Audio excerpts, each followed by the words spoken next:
আগামী ত্রয়োদশ জাতীয় সংসদ নির্বাচনে নারায়ণগঞ্জ ৫ আসনে প্রার্থিতা থেকে সরে দাঁড়িয়েছেন বিএনপির মনোনীত প্রার্থী মোহাম্মদ মাসুদুজ্জামান মাসুদ। মঙ্গলবার দুপুরে নারায়ণগঞ্জ প্রেস ক্লাবে সংবাদ সম্মেলন করে ঘোষণা দেন তিনি। জানান, নিরাপত্তা সংখ্যা ও পরিবারের সিদ্ধান্তে এমন সিদ্ধান্ত গত ৩ নভেম্বর বিএনপির ভারপ্রাপ্ত চেয়ারম্যানের পক্ষ থেকে সারা দেশে ২৩৭টি আসনে দলীয় প্রার্থীদের নাম ঘোষণা করেন মহাসচিব মির্জা ফখরুল ইসলাম আলমগীর। তাদের মধ্যে নারায়ণগঞ্জ ৫ আসনে দলের প্রার্থী হিসেবে মহানগর বিএনপির সদস্য মোহাম্মদ মাসুদুজ্জামান মাসুদের নাম ঘোষণা করেন তিনি।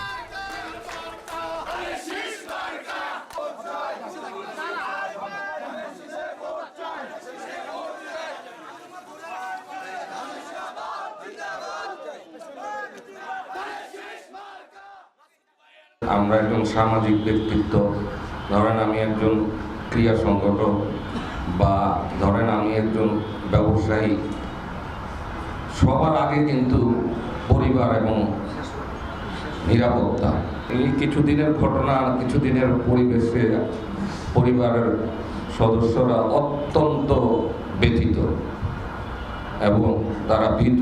দলের ভারপ্রাপ্ত চেয়ারম্যান জনাব তারেক রহমানের প্রতি আমি কৃতজ্ঞ